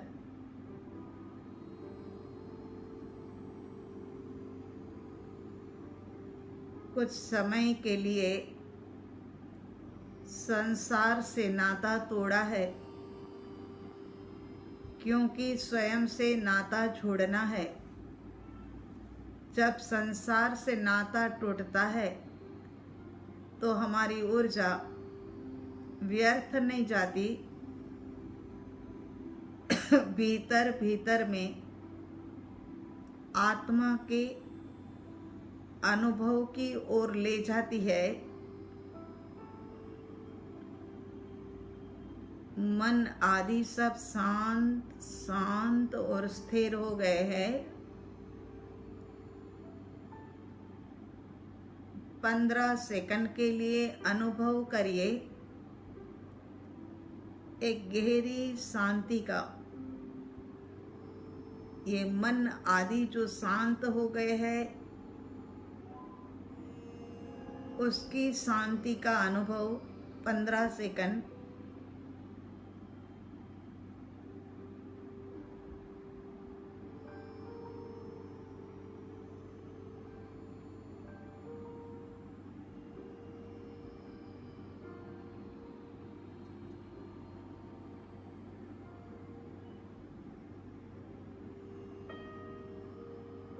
इसके बाद लक्ष्य निश्चित करिए।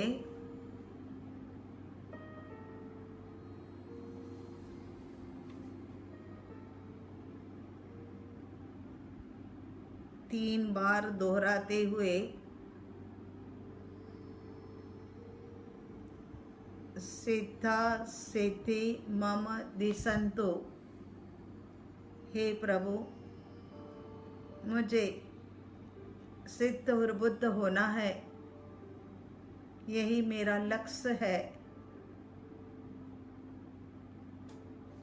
आओ अब सीधे ही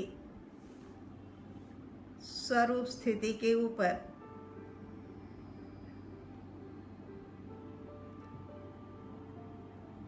छाती के बीचों बीच में अनाहत केंद्र की गहराई में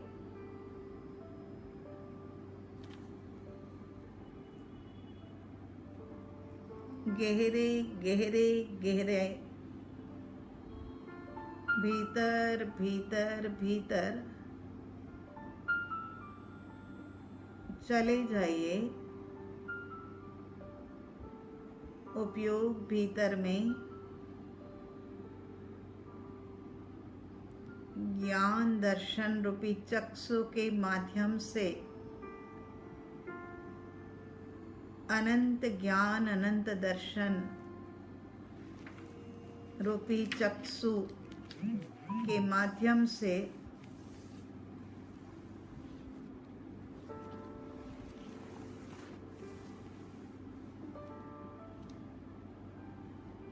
सबसे पहले अपने करीब देह है उसे ज्ञान दर्शन रूपी चक्षु के माध्यम से देखिए। अलग है, जुदा है, जानिए, अनुभव करिए।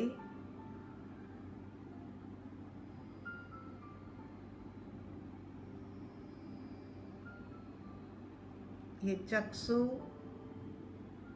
जान देख रहा है, अनंत ज्ञान अनंत दर्शन। देह जुदा है, अलग है, अनुभव एकाग्रता पूर्वक यदि करोगे तो अनुभव अवश्य होगा। देह अलग जुदा जानो, देखो। इंद्रिया सब अलग है मेरे से। मैं जान देख रहा हूँ, अनुभव में आ रहा है कि ये इंद्रिया अलग है। शरीर जिससे बना है वो पृथ्वी, पानी, अग्नि, वायु, वनस्पति, आकाश, ये सब मेरे से जुदा है, अलग है। जानो, देखो, अनुभव करो।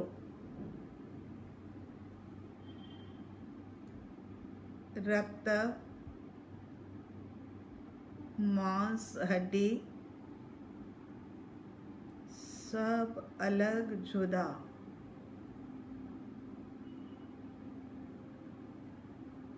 चलती हुई सांस ये भी अलग जुदा।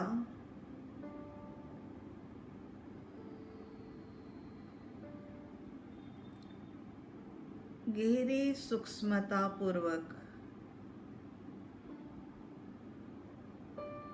फिर से देह अलग, इंद्रिया अलग, पंच तत्व से बना ये देह स्पष्ट अलग दिख रहा है। दो अलग अलग वर्तमान समय में अनुभव में आ रहा है। अनुभव करिए, अनुभव करिए प्रभु। हाँ, उसके बाद श्वास अलग,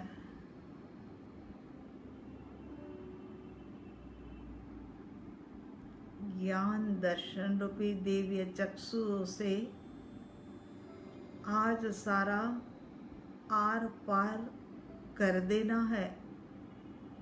मैं हूँ और जो मैं नहीं हूँ।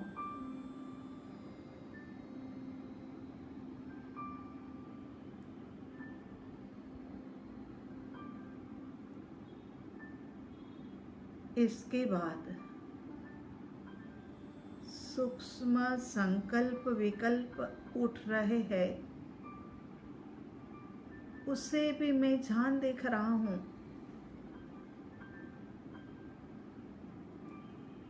विराट से विराट तीन लोक को जानना देखना भी और छोटे से छोटे संकल्प विकल्प को भी जानने की क्षमता मेरे भीतर। मैं ये छोटे छोटे संकल्प विकल्प जानो, देखो, जुदा अनुभव करो।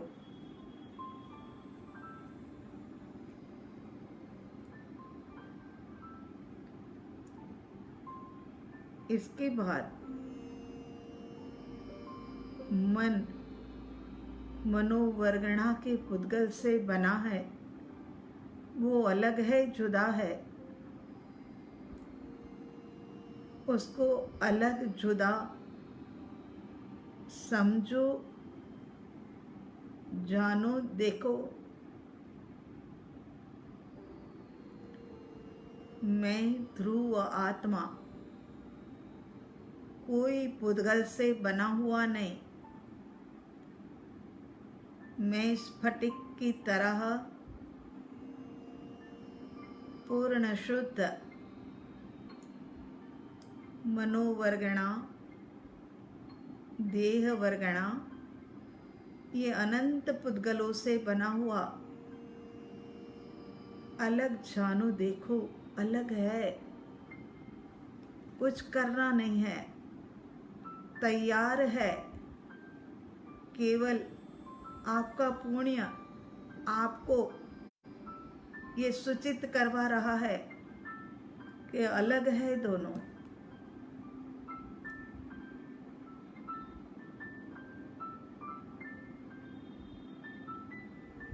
आगे बढ़े। ये पूरा देह जिस आसन के ऊपर बैठा है वो अलग है। मैं जान देख रहा हूँ क्योंकि मेरे भीतर में क्षमता है यहीं बैठे बैठे तीनों लोक को जान सकूं। तो ये आसन के ऊपर बैठा हुआ देह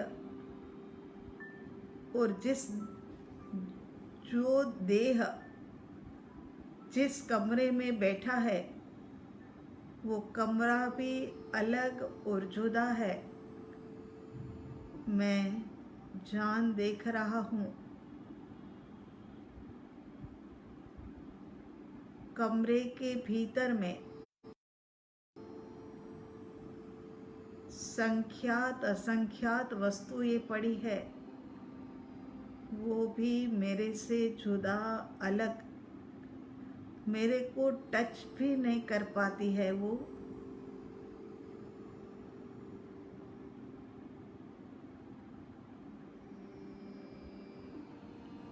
उसके बाद जिस बिल्कुल अलग और जुदा है, ओहो, ये तो इस घर के अंदर में रहने वाली सब वस्तुएं भी, व्यक्ति भी मेरे से तो बहुत बहुत दूर दूर दूर अनुभव में आ रही है। अलग है, जुदा है, अनुभव हो रहा है। और बहुत दूर होता जा रहा है सब कुछ। मैं आत्मा हूँ।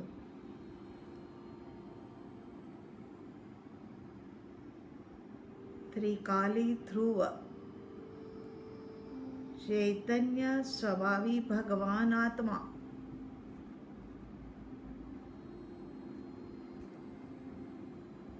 ये मकान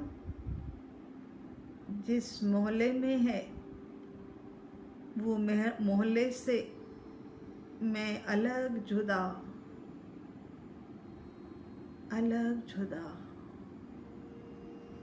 अनुभव करे। मैं जहाँ हूँ वहीं हूँ, लेकिन बाकी का सब कुछ मेरे से बहुत दूर दूर अलग अलग जानने में आ रहा है।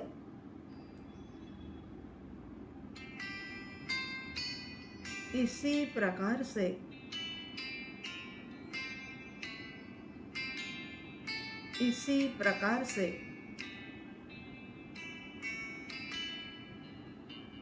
समग्र सृष्टि, देश कहे,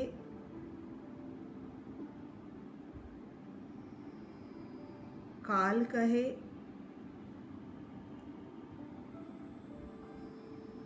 सृष्टि कहे, लोक कहे, ये सब कुछ मेरे से जुदा जुदा अलग।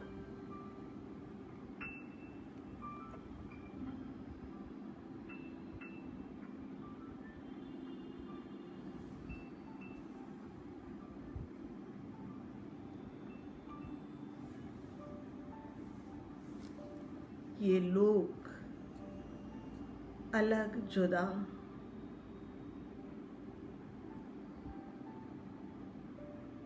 बहुत दूर, लेकिन मेरे प्रत्यक्षता में अलग जुदा ऊर्ध्वलोक। यहीं बैठे बैठे जानने देखने की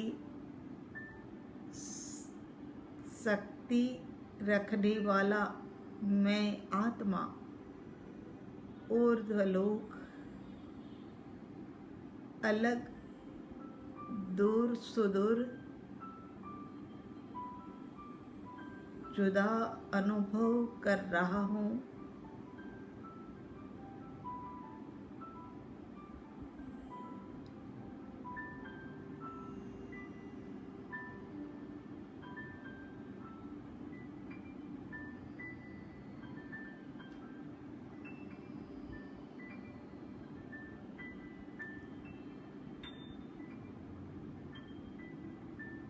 जाना, देखा, अनुभव किया, अनंत ज्ञान ने, अनंत दर्शन ने।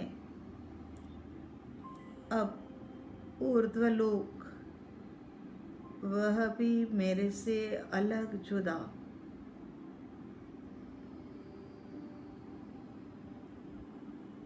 तीनों लोक मेरे से अलग जुदा, मैं जानने देखने वाला अलग अलग पर्याय धारण करके मुझ जैसी ही निश्चय से शुद्धात्मा तीनों लोक के अंदर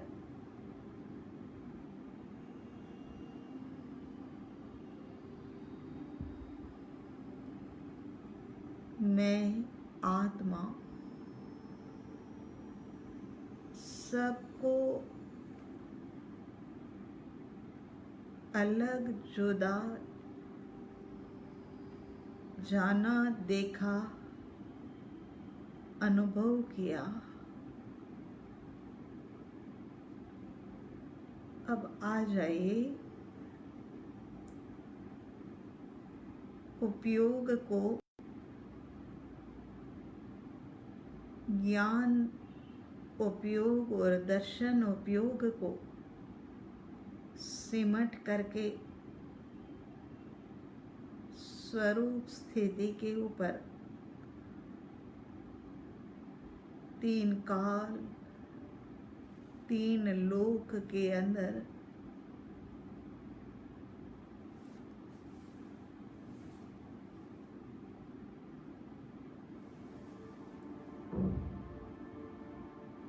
मैं आत्मा सबसे अलग निराला,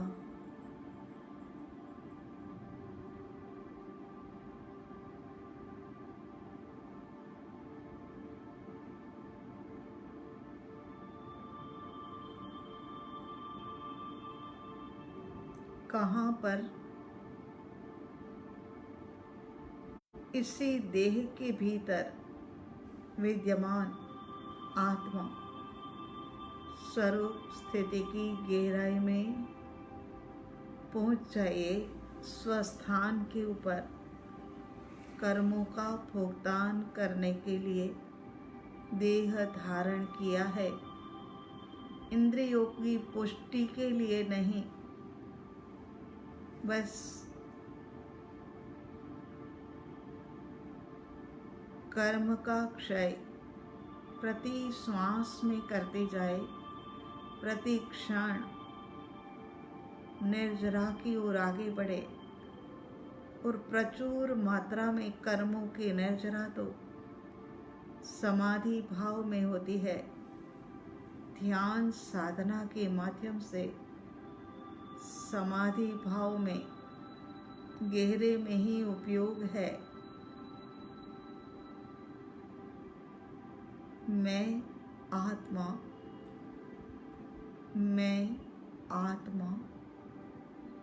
जानने वाला, प्रतिपल प्रतिक्रिया प्रतिकार्य सब में मैं जानने वाला जोड़ते जाइए। करते करते भीतर में रमणता, मैं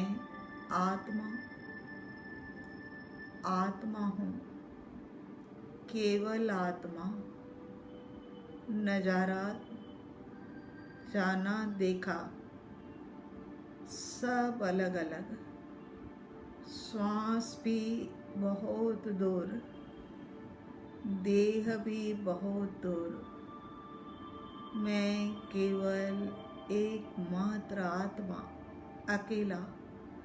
एकत्व भावना को पुष्ट करिए। मैं आत्मा।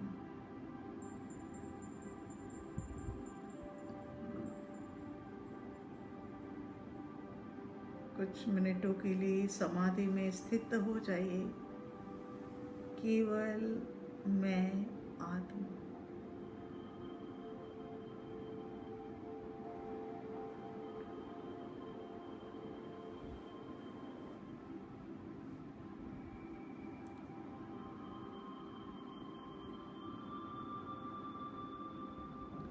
सहजानंदी शुद्ध स्वरूपी मैं आत्मा हूँ। आत्मा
भीतर की गहराई से बाहर आना होगा।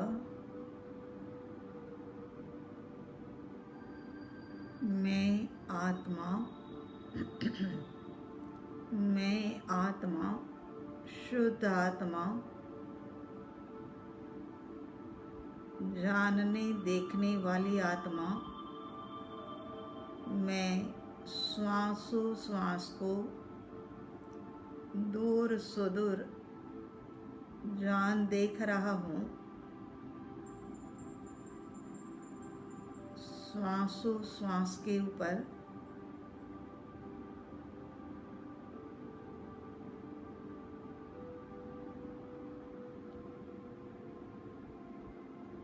वेद ज्ञान छूटने मत देना।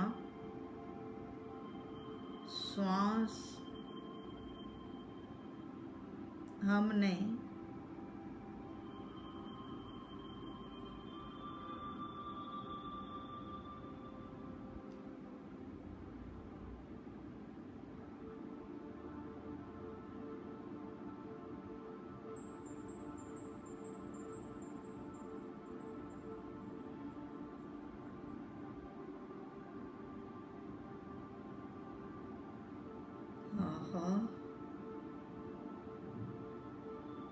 पूरी तरह से दोनों अलग अलग भिन्न भिन्न ही है।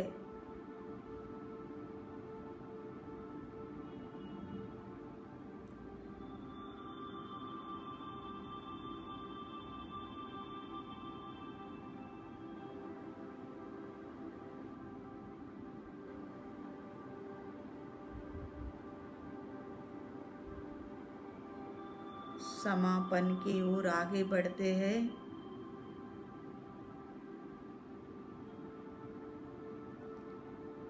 सहजानंदी शुद्ध स्वरूपी अविनाशी में आत्मस्वरूप देह मरे छे मैं नहीं मरता अजर अमर में आत्मस्वरूप देह मरत है मैं नहीं मरता अजर अमर में आत्मस्वरूप।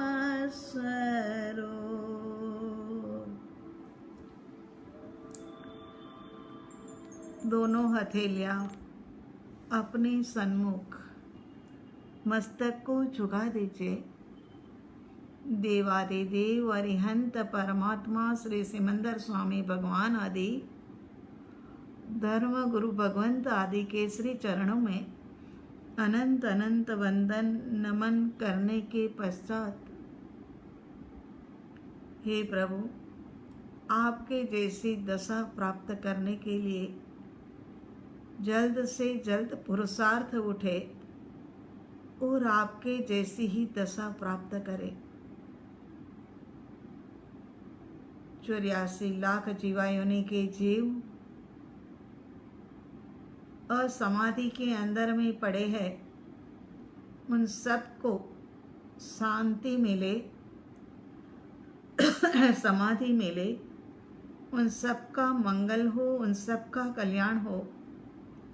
अंतर हृदय से ऐसी प्रार्थना करते हुए 84 लाख जीवायोनि के जीवों के प्रति क्षमा याचना करते हैं। दोनों हथेलियां आंखों के ऊपर। हे प्रभु, ऐसी दिव्य दृष्टि दो कि भेद ज्ञान का विकास करते करते अभेद के अंदर मैं स्थिर हो जाऊं। पूरे चेहरे के ऊपर हथेलियों को घुमाते फिराते साधना संपन्न करे। ओम अरिहंत, ओम शांति।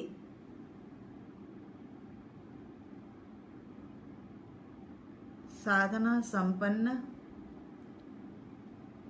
84 लाख जीवायोनि के जीवों के अंदर में विद्यमान शुद्ध सत्ता को हमारा कोटि कोटि नमन स्वीकार करे।